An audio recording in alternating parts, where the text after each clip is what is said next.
They cut me out of the family. So I cut them out of my funding, and everything fell apart. The notification hit my phone at 7:14 p.m., vibrating softly against the cold metal counter of the nurse's station. I barely glanced at it at first. Nights in the trauma unit trained you to expect alarms, lab updates, sudden changes. Messages usually meant work. This one didn't. The sender's name made my chest tighten. Caleb Turner. My legal guardian. The person whose name was on the estate documents. The person whose house I had been paying for. The subject line read: Quick update about the summer gathering. I stepped away from the monitors, sanitized my hands, and opened the email. It was 4 sentences long. Lena, due to limited space at the main property this season, we won't be able to host you during the reunion weekend. Please arrange other accommodations if you plan to be nearby. Hope you understand. That was it. No apology. No explanation. No acknowledgement of the 5 years I had wired money into that place. I stared at the screen as the hospital noise blurred into a dull hum. Stretchers rolled past. Someone laughed down the hall. Life moved on while something quietly snapped inside me. I wasn't just uninvited. I was dismissed. Like a service that was no longer needed. The irony almost made me smile. Because without me, that estate didn't exist in its current form. I didn't cry. I didn't feel dramatic. What I felt was the same thing I felt during a code, calm, sharp focus, emotional shutdown. When things go wrong in my job, you don't ask why. You act. I sat on the stool in the break room and opened my banking app. There it was. Scheduled. Automatic. Reliable. $3,200, main property mortgage. Every month. For 5 years. I did the math without effort. That was over $190,000. Money I earned working 12-hour shifts, weekends, holidays. Money that kept a roof over a house I was apparently no longer welcome to enter. I had told myself it was responsibility. That I was helping maintain a shared legacy. That my role was to support, not question. That's when the truth finally surfaced. I wasn't family to them. I was infrastructure. I paid so the lights stayed on. I paid so gatherings looked impressive. I paid so someone else could play host. And now, I was inconvenient. I tapped the payment. Cancel recurring transfer. The app asked for confirmation. Are you sure? Yes. The line disappeared. Just like that. No fireworks. No spike in heart rate. Just silence. I slid the phone back into my pocket and returned to the floor. A patient needed meds. Someone needed help breathing. People who didn't drain me deserved my energy. That weekend, I stayed home. High above the city. Glass walls. Quiet air. A place I paid for alone. I made tea. Then, against my better judgment, I opened social media. The first video belonged to Evan, the dependent adult Caleb always defended. He stood on the ocean-facing deck, the same deck I'd financed, holding a drink and laughing into the wind. Nothing beats gathering season, he shouted. The camera panned. Caleb at the grill. Mara, the other caretaker, laughing with a glass of wine. Guests everywhere. No empty space. No missing presents. They didn't notice I was gone. They noticed the money, though. The anger didn't burn. It settled. Cold. Controlled. Surgical. I closed the app. They thought exclusion was power. They forgot who controlled the flow. And when the source dries up, everything else follows. That was the moment I stopped being quiet. Monday didn't arrive with sunlight. It arrived with vibration. My phone rattled across the nightstand at 6:31 a.m., then again at 6:32, and again at 6:33. Same name every time. Caleb Turner. I let it ring until the 4th call. Not because I was scared. Because I needed to hear what panic sounded like when it finally belonged to him. I answered without greeting. Lena, he snapped, breath already tight, what did you do with the bank transfer? I took a slow sip of coffee and watched the city move below my window. Cars. People. Lives that belonged to them. It stopped, he continued, voice rising. The mortgage account shows insufficient authorization. You need to call your bank and fix the glitch. It isn't a glitch, I said. Silence. Then, excuse me. I cancelled it, I repeated. The payment series is over. For a few seconds, there was nothing but dead air. Like his brain had to reboot. Then the volume returned. Are you out of your mind? He barked. Do you have any idea what you've done? We have vendors from the gathering, food, rentals, those charges hit today. That transfer always covers the gap before my deposit clears. My mouth went dry, not from fear. From clarity. He wasn't just using my money for the property. He was using it like a float. A cushion. A secret bridge over his own shortfalls. So you were counting on my mortgage payment to keep your weekend spending from bouncing, I said calmly. That's not what I said. It's exactly what you said. He exhaled hard. Then his tone shifted, suddenly smoother, like he was trying on a different mask. Listen. The gathering email, it wasn't personal. Limited space. We had business guests. People important for Evan's upcoming project. You understand priorities. I let that sit for a moment. Priorities, I echoed. I paid for the roof. I paid for the electrical upgrades. I paid for the deck reinforcement. And you're telling me I didn't make the guest list because you needed space for people who might help Evan. You're being dramatic, he said, sharper again. You're a grown woman with a career. You don't need to sleep there. And yet you need my money to keep it standing, I replied. His voice went cold. You think you can just walk away? You need us. You need community. Don't be foolish. A laugh slipped out of me, quiet, tired, almost surprised. Caleb, I said, you're standing inside what my paycheck built. I don't need you. You've needed me for years. He started to speak again, but I cut in before he could build momentum. I have work, I said. Good luck with your vendors. I ended the call. For a minute, my hand shook. Not because I regretted it. Because 5 years of swallowed truth doesn't leave the body gently. It leaves like pressure released from a sealed container. Then I did the thing that always calmed me. I made the next decision. I called Grant Saylor. He wasn't a friend. Not exactly. He was a forensic accountant I'd worked with 2 years ago after a hospital admin tried to reroute pension funds. Grant was expensive, blunt, and frighteningly precise. He picked up on the second ring. Lena Rowe, he said. You don't call for small talk. What's happening? I need a financial scan, I told him. Coastal property in Maine. Renovation loan I co-signed. I want the current loan status, payment history, and any unusual income linked to that address. There was a short pause. Unusual income, he repeated. You think there's a side business? I think there's money moving that I never see. Send me the address and any documents you've got, he said. Give me 90 minutes. He called back in 72. His first words were not gentle. You were right to call, Grant said. And you were right to cancel the payment. My stomach tightened. Tell me. That property isn't being treated like a private residence, he said. It's listed as a luxury rental under the name, Harbor Ridge House. High-end weekly bookings. I stopped pacing. A rental, I repeated, like the word didn't want to fit in my mouth. 10 to 12,000 a week in peak season, Grant continued. It's been active for 17 months. And the listing is not under Caleb's name. I already knew what was coming. I felt it in my bones before he said it. It's under a Delaware LLC, Grant said. Evan Holt Ventures LLC. My vision sharpened like a lens clicking into place. Evan, the dependent adult who always needed time to find himself. The one whose projects never became jobs. The one everyone protected from discomfort. How much? I asked. Conservative estimate, Grant said, they've pulled over $160,000 in rental income in the last year alone. My throat went tight. And the loan? I asked, already knowing. Barely touched, he said. No principal reduction tied to that revenue. And there's no clean record of that income being reported properly. It's being routed through the LLC, then dispersed into personal spending. I stared out at the skyline, glass and steel and distance. It wasn't favoritism.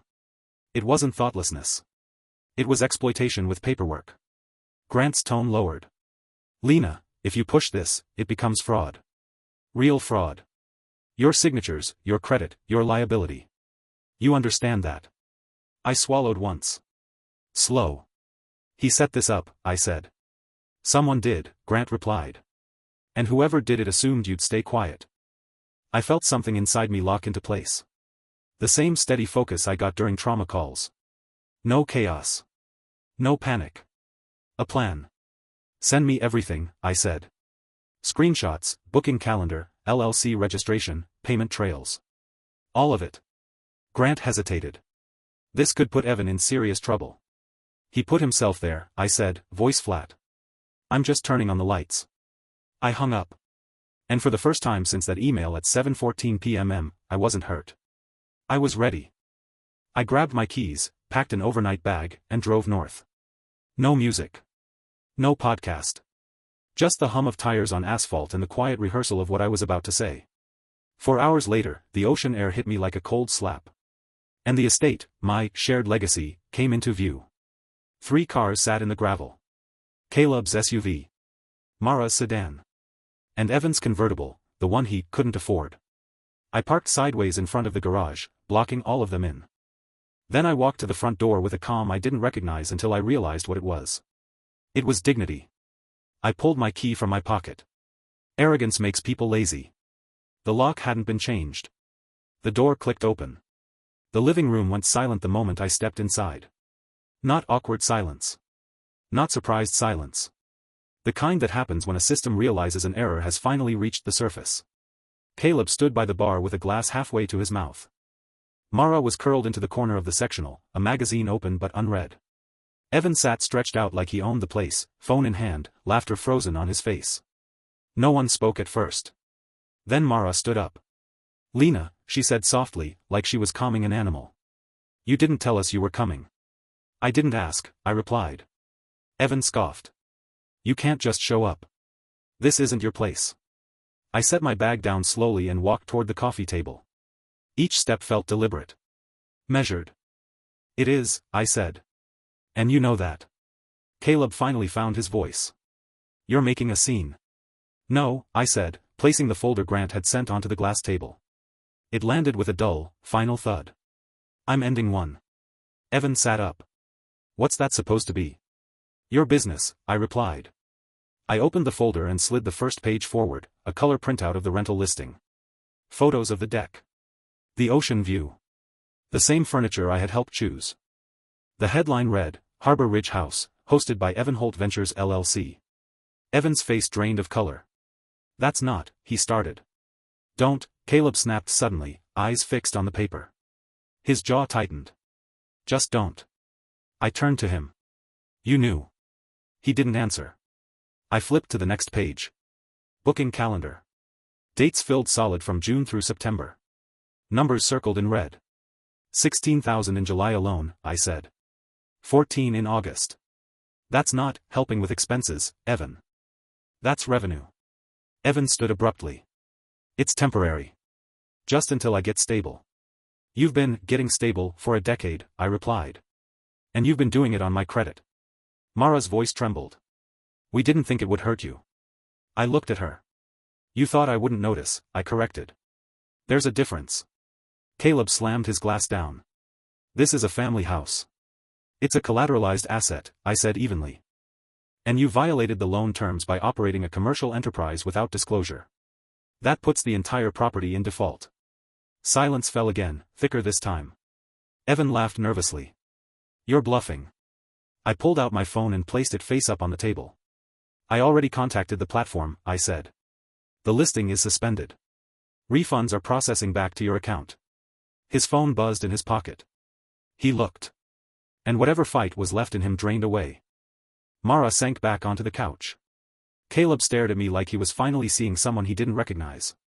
You do this to us? He asked quietly. I met his eyes. You did this to yourselves, I said. I just stopped covering for it. Evan's voice cracked. What do you want? I took a breath. Slow. Controlled. You're leaving, I said. Tonight. Caleb stepped forward. You can't evict us like this. I can secure the asset, I replied. And if you refuse, the next step involves formal filings. Fraud. Misrepresentation. Financial abuse. Mara gasped. You'd report your own family? I didn't raise my voice. I already reported the structure, I said. The rest is up to you. I tapped my phone. A voice filled the room, clear, professional. Lena, this is Marion Keller, my attorney said. If the occupants do not vacate within the hour, we proceed with formal complaints. Based on the figures, exposure could include federal charges. No one moved. The house seemed to shrink around us. Caleb closed his eyes. Pack, he said finally, voice hollow. Now. Evan stared at him. You're choosing her? Caleb looked tired. Old. She's not choosing, he said. She's finished. They packed in silence. Trash bags. Suitcases. Wine bottles wrapped in towels. I stood by the door and watched. Not with satisfaction. With relief. When the last bag was loaded into the SUV, Caleb turned to me on the porch. You've destroyed this family, he said. I shook my head. No, I replied. I just stopped funding it. I closed the door. The deadbolt slid into place with a soft, final click. And for the first time in years, the house was quiet. Not empty. Clean. The silence didn't leave when they did. It stayed. It settled into the walls, into the corners, into the spaces where their voices used to echo. At first, it felt unfamiliar, like moving into a house after the furniture has been removed. Every sound was sharper. My footsteps. The wind pushing against the windows. The distant crash of waves below the cliff. I stood in the entryway for a long time after the door closed, my hand still resting on the lock. I wasn't shaking. That surprised me. For years, I had imagined that standing up to them would feel explosive. Like shouting. Like tears. Like something breaking inside my chest. Instead, it felt surgical. Clean. Precise. Necessary. I walked through the house slowly, not inspecting, just observing. The living room still smelled faintly of citrus cleaner and expensive candles. Empty glasses sat in the sink. A half-finished puzzle lay abandoned on the dining table. Evidence of occupation without ownership. In the primary bedroom, the bed was stripped unevenly, sheets ripped off in a hurry. One drawer hung open. I closed it gently, not out of sentiment, but habit. Years of being the one who restored order had trained my hands. By midnight, the adrenaline faded. That's when the weight arrived. Not regret. Not guilt. Exhaustion. I sat on the floor with my back against the kitchen cabinets and let myself breathe. Deep, slow breaths. The kind I taught panicking patients in the trauma unit. The kind you use when you're stabilizing someone who has lost too much blood. Only this time, the patient was me. My phone buzzed once. Then again. Messages stacked silently on the screen. Missed calls. Names I didn't open. I didn't need to read them to know what they said. Anger. Bargaining. Accusations wrapped in familiarity. I turned the phone face down. For the first time in my adult life, I did not feel responsible for fixing what they felt. I slept on the couch that night, wrapped in a throw blanket that still smelled like salt air. When morning came, the light through the glass walls was pale and forgiving. The ocean stretched out endlessly, indifferent to family dynamics, debt, or entitlement. I made coffee and drank it standing at the window. This house had never felt like mine before. Now it did. Not because I had reclaimed it from them. But because I had reclaimed myself inside it. 2 days later, the legal emails began. Catherine's messages were short, efficient. Utility accounts transferred. Locks rekeyed. Rental platform compliance confirmed. LLC activity documented. Every item checked off felt like closing a file. A case resolved. Then came the call I hadn't expected. It was from Jared. I let it ring. Then, against my better judgment, I answered. Lena, his voice sounded smaller than I remembered. They kicked me out. I said nothing. I didn't know it was illegal, he added quickly. Dad said it was fine. He said you were okay with it. That's interesting, I replied calmly. Because I never said that. Silence. I just needed time, he said. You've always been good. Responsible. I thought. You thought I would absorb the damage, I said. Like I always do. He exhaled shakily. Can we talk? We are talking, I said. This is the conversation. Another pause. What do you want me to do? I looked out at the water. I want you to take responsibility, I said. For the first time in your life. Without my money. Without my credit. Without my silence. You're cutting me off, he whispered. I already did, I replied. You just felt it late. He hung up. I didn't block him. I didn't need to. Distance doesn't always require walls. Sometimes it only needs clarity. Over the next few weeks, the house changed. Not structurally. Energetically. I donated furniture I didn't like. Repainted rooms that had never felt right. Opened windows that had always been kept shut for efficiency. I worked remotely when I could, picked up extra shifts when I wanted to be useful again. And slowly, an idea began to form. It came one night after a 12-hour shift. I was sitting on the deck, still in scrubs, watching the tide pull back from the rocks. My body ached in that familiar, earned way. The ache that comes from giving too much of yourself to people who are bleeding. That's when it hit me. This house didn't need to be sold. It needed to be repurposed. I thought about the nurses I worked with. The ones who cried in supply closets. The paramedics who slept in their cars between shifts. The doctors who burned out quietly, because there was no room for collapse. People like me. People who carried weight until something snapped. I called Catherine the next morning. I want to restructure the ownership, I said. She paused. Restructure how? I want to turn it into a retreat, I replied. Short stays. No charge. For frontline workers who need to breathe. There was silence on the line. Then, softly, that's unusually kind. It's practical, I said. Healing prevents collapse. She smiled through the phone. I could hear it. We can do that, she said. It will require a foundation, compliance, liability coverage. I know, I replied. I've already started the checklist. By the time summer arrived, the first guest came. A respiratory therapist from Ohio. Mid-40s. Hands permanently marked by glove lines. She stood on the porch holding a small suitcase, unsure, like she was waiting to be told she didn't belong. This is yours for the week, I said, handing her the key. No expectations. She cried. I didn't try to stop her. Some releases don't need intervention. That night, as I locked up and drove back to the city, my phone stayed quiet. No family messages. No emergencies. No one asking me to carry what they refused to hold themselves. For the first time, the silence didn't feel heavy. It felt earned. The second guest arrived 3 weeks later. He was a firefighter from Arizona, early 30s, eyes older than his face. He didn't talk much. Just nodded, thanked me, asked where the nearest grocery store was. People who are close to burnout rarely ask for more than directions and quiet. By the end of the week, he left a note on the kitchen counter. I slept through the night for the first time in 2 years. I didn't know how tired I was until I wasn't. I folded the note carefully and placed it in a drawer. Not as a trophy. As proof. Word spread slowly, the way meaningful things usually do. Not through social media, not through press, but through whispered recommendations between people who trust each other. If you need to disappear for a few days. There's a place by the water. No one asks you to be strong there. I created simple rules. No interviews. No cameras. No gratitude required. Healing is not a performance. I kept working full-time. I didn't move into the house. It wasn't an escape, it was a boundary. I wanted it to remain neutral ground, free of my family's history and my own ego. Some nights, after especially hard shifts, I drove there alone. I'd sit on the deck, wrapped in a sweater, listening to waves crash against stone. The ocean didn't care who I used to be or who I disappointed. It just existed. That steadiness taught me more than therapy ever had. My family tried again in early autumn. The contact came indirectly. An email from an unfamiliar address.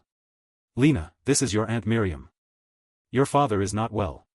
Your sibling is struggling. We are worried. Families forgive. Families come back together. I read it once. Then again. I didn't feel anger.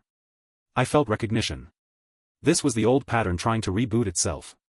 Crisis as leverage. Concern as currency. The unspoken message underneath was clear. Return to your role. I didn't reply. 2 days later, another message arrived. This time from my sibling. I didn't mean for it to go this far. Dad says you ruined everything. I just wanted things to stay the same. I stared at that sentence for a long time. Things to stay the same. Translation. I continue to give. They continue to take. Silence continues to be mistaken for consent. I typed a response slowly. Things were only stable because I was absorbing the damage. I'm not doing that anymore. I didn't explain further. Explanations invite negotiation. Boundaries do not. Winter came quietly. The retreat stayed booked, though never crowded. One person at a time. Always someone different. Different stories, same exhaustion.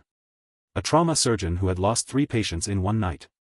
A paramedic who hadn't taken a vacation in a decade. A pediatric nurse who couldn't stop dreaming about alarms. Each left something behind. A note. A plant. A book on the shelf. The house filled with presents, not possession. Meanwhile, my own life began to expand in unexpected ways. Without the constant drain of managing my family's needs, I had energy. Real energy. I started sleeping better. Laughing more. Saying no without rehearsing guilt. I took a class I'd been postponing for years. I reconnected with colleagues I'd drifted from.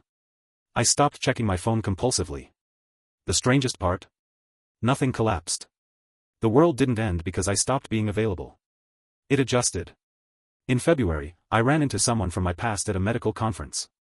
A former mentor who looked at me closely and said, "You seem different." Better or worse? I asked.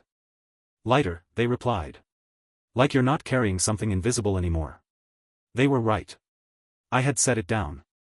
The last message from my family came in March. It was brief. "We don't recognize you anymore." I read it calmly. Then I archived it. Because for the first time, that sentence didn't feel like an accusation. It felt like confirmation. They were right. They didn't recognize me. The version of me who paid to belong was gone. In her place stood someone who understood that love is not proven by sacrifice alone, and that responsibility without respect is just exploitation wearing a polite face. One evening, after the retreat guest had left and the house stood empty again, I walked through the rooms slowly. I touched the door frames. The counters. The windows. This house had once been a symbol of obligation. Now it was a boundary made physical. I stepped outside as the sun dipped below the horizon, painting the sky in soft grays and golds. The ocean roared gently below, endless and uninterested in human drama. I smiled. Not because I'd won. But because I no longer needed to. The first anniversary of the Haven arrived without ceremony. No banners. No speeches. No announcements. I marked it alone, standing barefoot on the deck at sunrise, a mug of coffee warming my hands as fog rolled in from the water. The ocean moved the way it always had, indifferent, steady, honest. That was the lesson it kept teaching me. Not everything that lasts is loud.